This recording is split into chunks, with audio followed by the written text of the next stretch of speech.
Stress will take the taste out of food, the rest out of your bed. Stress will rearrange your emotions until you're so numb, you don't feel hate, you don't feel love, you don't feel joy, you don't feel nothing. Stress shuts your system down. So trying to manage disruption is, by the way, you were not called to do. You were called to survive disruption, not to control it. But because you need to control everything, I said, don't try to understand it. Don't try to explain it. Don't try to manage it. Just survive it. Just survive it. Taking responsibility for your own life. Taking responsibility for whatever happens to you. Knowing that what is happening now, today, is the direct result of your activity, what you did yesterday. Self-reliance means counting on yourself. Being confident with yourself, being responsible to yourself, taking the credit that is due you, learning from the mistakes that you have made, being self-reliant. By not being prepared, you make the choice of getting caught in some of life's unpleasant circumstances. By not being prepared, thinking ahead, it's your choice. By being prepared, you increase your chances of success, of seizing opportunities when they come your way. Some people tend to blame others for their mistakes, blame others for their failures. Now, you can't control what others around you do, but it's in your own best self-interest that you stay on top of things, especially if it's going to affect your future. Be responsible for the things that affect you. Now, my approach to my better future very early on in my career was to just go through the day with my fingers crossed. If you change, it'll all change. Don't put it on someone else. Take responsibility for yourself. You can't change the circumstances or the seasons or the wind, but you can change your reading habits. Multiply your value by 2, 3, 5, 10. That you have control of. And if you don't, that's your fault. You've got to be self-reliant. You. Nobody else can change your life, pave a golden road for you. But you can. Be responsible for yourself. Learn to reap the harvest without complaint. Take full responsibility. It's your crop. Whatever your paycheck is, take full responsibility. Whenever your preparations lead to success, you reinforce the disciplines that got you there. If what you're doing is working, keep doing it. If what you're doing isn't working, change it. Learning that there are rewards for doing something good. The better you do, the better your reward. A bigger paycheck, a better house, it's all a reward system. If what you are doing, the habits you've gotten into, are building your ambition and increasing your success, keep doing them. Your success tells you that you need to keep doing what you are doing. Now here's the other side. By reviewing your habits, you may find out that some of them are inhibiting your success. Or you may realize that you've gotten out of some very good habits. Somebody says, well, I used to read the books all the time, I've just gotten out of the habit. Then change it. Just get back into the habit. It's called discipline. You can wish for the wind not to blow quite as severely, to change in your favor, but we call that naive at best. Don't wish for a better wind. The key is to wish for the wisdom to set a better sail. I became a millionaire when I was 31, and I found it was easy.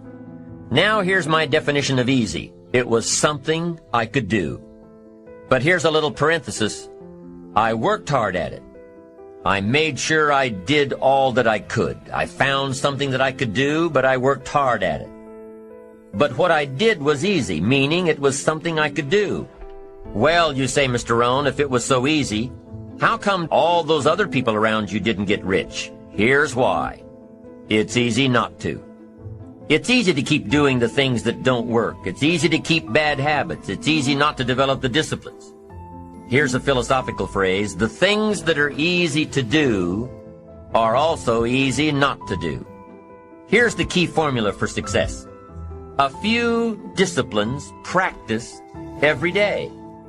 What should you spend your time doing? Don't waste your time on things that aren't going to matter. Now here's the formula for failure. Errors in judgment, repeated every day. I'm telling you, they'll spin out of control in 10 years. Bad habits every day, it's disastrous. Bad habits don't show their horrible results at the end of the first day. It's easy to get faked out. They're so subtle, they get you a little off course, and all of a sudden you're caught. So you've got the choice right now of one of two easies, easy to do or easy not to do. I found something easy I could do that led to fortune, and I did not neglect to do it. And if you don't take care of neglect, it becomes an infection, and then it becomes a disease. Doing all it takes. That's the first benefit of positive reinforcement, building good habits. Now, the second benefit of positive reinforcement is that it creates the energy to fuel additional achievement. How easy is it to get up in the morning when you know you're not doing all that it takes? It's not very easy at all. Now, how easy is it to get up in the morning when you're pouring it on, doing the best you can? It's a whole different story. When you're resting to renew your reserves, it's much different than resting to avoid your day. When you're excited for what you've planned to accomplish for the day, it's amazing. You'll wake up before the alarm clock even tries to startle you awake. Your successes pave the way for more successes. It's the snowball effect.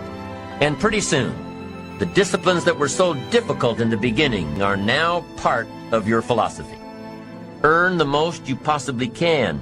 Be the most you possibly can. And here's why. The essence of life is growth.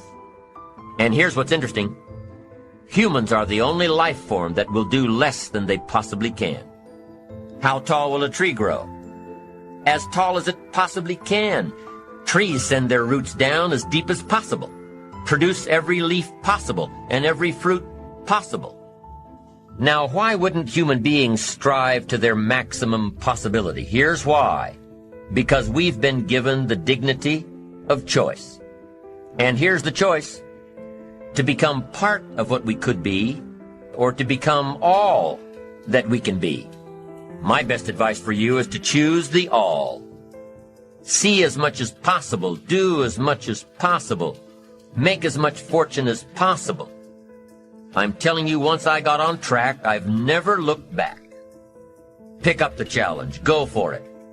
It's easy to have financial freedom. The more you do, the more you get. I recommend money. Anybody that told you that money different about money is because they don't have none. But you got to quit listening to people that ain't got money tell you about money. Money don't change people. Money allows you to be more of who you really are. You can donate to causes that you believe in. It alleviates a lot of stress in your life. You become debt-free. I can tell you it's a good feeling. People say money won't make you happy, but everybody want to find out for themselves. You know, it's painful when you think people are your friends and then you find out that they're not. It's probably one of the most painful things in the world. Now listen to me, you won't finish what God's got for you to do if you care too much what people think. You're always going to be changing your decisions to make them happy. How many of you agree that it's a real problem that we're that concerned about what other people think? Stop expecting out of people what only God can give. This is why we get depressed. We keep waiting on people to complete us. If you wait on somebody to complete you, you are going to be in a constant state of suspension, LJ. They can help you. God can use people to bless you. But there are some things that are just between you and God. Value is not based on what you do, what you make, who you know. That's superficial. Those things can change. The enemy works overtime trying to devalue us. He'd love for you to go through life letting what people say make you feel inferior, comparing your life to somebody else's when you catch up to them, or when you perform perfectly. Nothing you do will make you any more valuable. Nothing you achieve, nothing you overcome. You are valuable right now. You weren't mass-produced. God made you unique. There will never be another you. I don't know you by those things that you identify yourself by. Leave that out. Stop introducing yourself to the next season of your life with the resume of your regrets from the last one. Leave it out. Leave it out. Leave it out. You know, when you go in your mind and you're like, I think God is calling me to do, but leave that out. The majority of people live their lives based on other people's opinions, whether it's their parents, older sibling, or even worse, the anonymous person in their YouTube comments. If you haven't got their approval by now, you're not going to get it. That's their problem. It's not your problem. Some of you are 50, 60 years old, still trying to get somebody's approval. Better news is this: you don't need it. You don't need their approval. Let it go. I don't need the approval of other people to be happy. Your approval or disapproval means nothing to me. Loyalty has an expiration date. You could never see yourself not being with that person. But at a certain point, all of the signs and wonders revealed itself that that relationship is over. So if you had drugged that person, those people, those family members, those situations into the new season of your life wouldn't be going as well as it's going right now. It's not what you are that holds you back. It's what you think that you are not. That's what holds you back. You cannot always control circumstances, but you can always control your own thoughts. Nothing changes until your mind changes. Holding a grudge hurts you. It doesn't hurt them. So just for good health and peace of mind, let it go. Any feeling of resentment or anger or hatred is called to me the load of bitterness within. This person you're hating, they probably are not even aware of it. And here you are killing yourself, putting yourself in bad health. And I say that person is not worth your sacrificing your health or 1 minute of peace of mind. Because you close your eyes at night doesn't mean that you're actually resting. And the reason that you don't rest is because while you're awake, everything and everybody that's in and around your life is so full of issues, problems, insecurities. Your mind is and your spirit is in turmoil. Arguments, yelling, screaming, dysfunction. All of this shit is going on all day, every day. So when you go to sleep at night, you're not resting. Look at how much time you spend on how you look. You work so hard on how you look. You got your eyebrows arched, but you're not happy. You have challenged the way God made your eyes more than you have challenged the way you think. They look pretty, but can they see?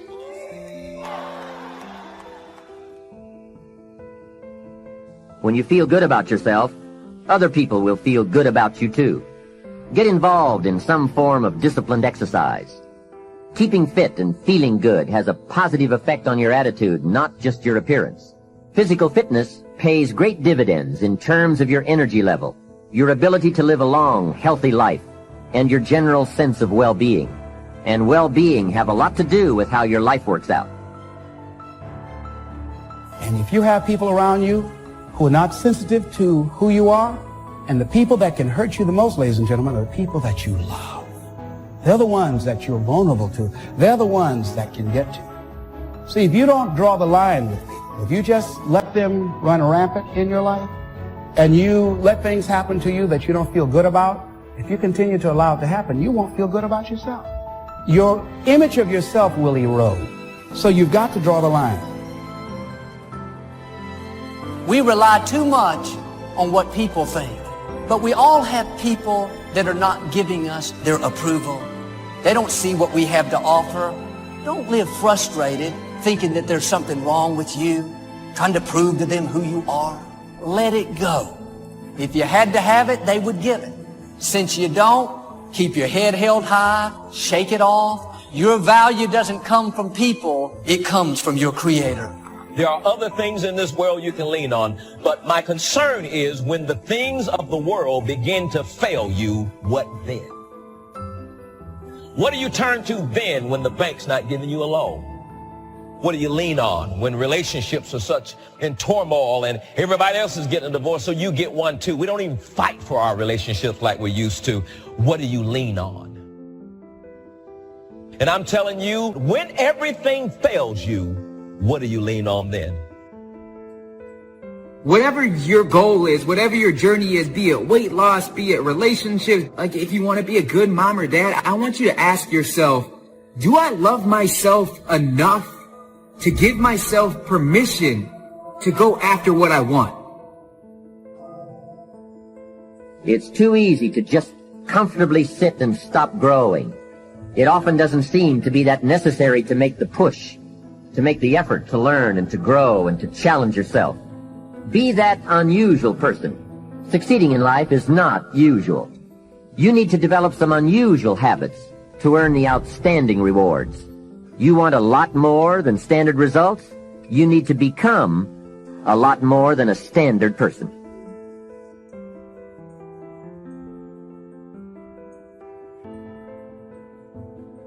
Distinguish between haters. They are rooting against you. Your success and your progress is a threat to them because they're not growing, they're not succeeding, and they're being average. They think you're going to outgrow them.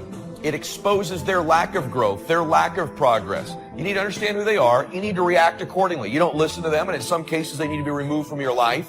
But then there are people who are giving you criticism. And the people that I know in my life that are the most successful want criticism. They want feedback, and they appreciate some concern. What you do when someone's giving you feedback is you listen to it and you try and make adjustments. Get in their head and figure out where this is coming from. They're obviously saying this for some reason. Maybe the reason is because they have a big ego or they don't understand people very well, and that's fine. And if you know that, then you just learn something about them. But also, you might not know yourself as well as you think you do. Everything affects everything else. Every lack of discipline affects every other discipline.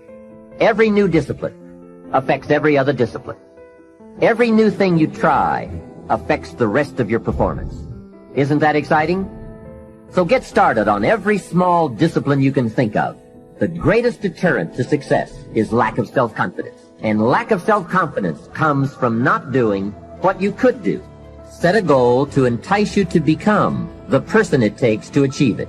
Reaching the goal is the lesser value. The primary value lies in the person you become by reaching it.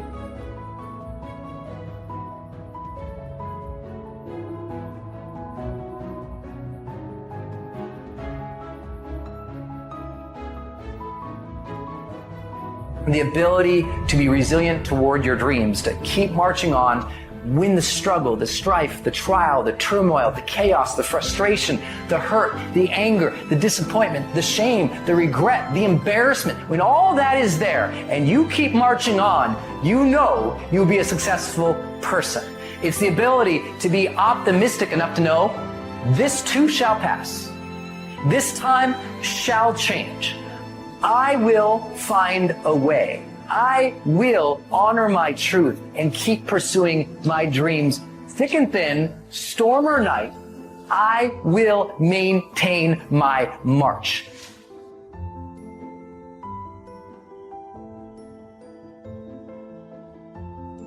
There's this great saying that says, you don't build the tallest building in town by tearing down everybody else's. You build it by building the tallest building. Is this person antagonistic to my success? Are they antagonistic toward me? Are they rooting against me? You have to ask yourself that. If they're rooting against you and they really just want to see you lose, then this is something that you just completely eliminate from your life. This is someone who should not be in your space. They should not be in your life. You have to be self-aware. Do a self-audit to ask yourself, this piece of information, this feedback, this criticism, this concern, if I implemented it and made this adjustment, would I get closer to my outcome? Would I get closer to my goal? Does it serve me to do so? This is for mature people now. If you keep up your present disciplines and keep up the present pace that you're on, where will you be in 5 years? You will either arrive at a well-designed destination or an undesigned destination. And I promise you, 5 years from now, you really don't want to arrive at an undesigned destination. Because you may very well wind up wearing what you don't want to wear, driving what you don't want to drive, living where you don't want to live, maybe doing what you don't want to do, simply because you didn't design a better destination. It is important to realize and to learn to differentiate between things that don't matter and things that do matter. And in order to tell the difference between those two things, you have to be able to detach and step back. And obviously, this is the same thing, not just with leadership, not just with combat, because it's the same thing in combat. You're going to have things that are going to happen on the battlefield that don't matter. The enemy's doing this, okay, it doesn't matter. Oh, wait, the enemy did that thing? That matters. Or one of my guys did this thing? That matters.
to my party, we're just getting started. A life is a dream or a nightmare scarring. Hand me a drink cause I think I'm going all in. Get me a shrink who can catch me when I'm falling. Cover up my scars, flip the handlebars, crashing in my car, wake up in a bar. I'll be a superstar, just on my avatar. This world is so bizarre, empty out the reservoir.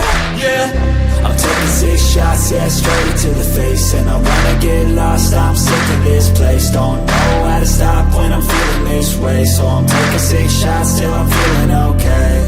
I think I'm going crazy, don't think I'll get home safe. So I'm taking 6 shots, all straight to the face. I'm taking 6 shots, are you coming with me? I'm taking 6 shots, yeah, straight to the face. And I wanna get lost, I'm sick of this place. Don't know how to stop when I'm feeling this way. So I'm taking 6 shots till I'm feeling okay. I think I'm going crazy, don't think I'll get home safe. So I'm taking 6 shots, all straight to the face. I'm taking 6 shots, are you coming with me? Sometimes you need to let loose, grab juice, get goose, tattoos, taboos, get screwed. Loosen up, buttercup, all those hate comments will never make you feel enough. We're all adequate graduates, hearts full of calluses, but we know calculus.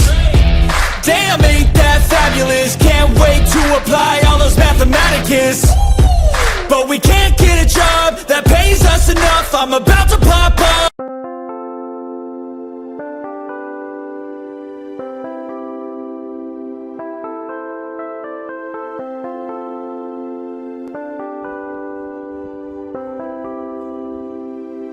Chẳng được quên khi cơn mưa đêm lại về.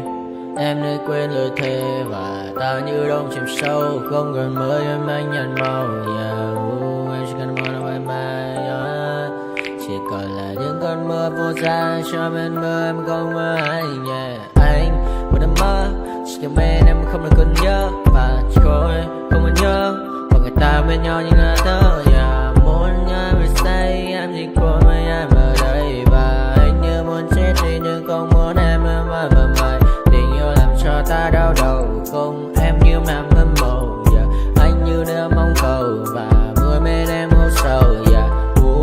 mà mai mà mơ. Chỉ có bên em nhưng là khó mơ. Giờ mà đang sai em muốn bên ai anh không mong gì hơn, chỉ mong em sẽ ở đây ôm anh thật gần. Anh chỉ mong đôi ta được có nhau, mà đừng em đâu anh có em, một đêm bên anh có em.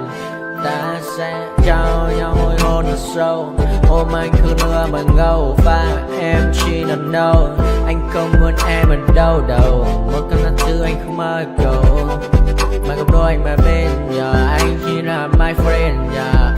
Em quên đi bao lời hứa, quên đi cả những ngày xưa. Anh như là một đứa, em không một chưa. Mà đứa đêm ở đêm, anh như một đôi mà game, không như là ba trên đêm, cho em nhiều hơn như là game. Chỉ cần là mưa thôi, em chỉ cần là mưa thôi, còn ai sẽ là nắng rồi. Em chỉ cần là mưa thôi, cho anh được êm trôi, cho anh được ôm em khi trời nắng, và ôm em khi trời mưa. Và có anh có mặt trời, em như là cuộc đời, có được nhau là gặp thời, không cần mưa để mần lời. Anh muốn em mau về đây để cơn mưa ngừng trôi. Anh muốn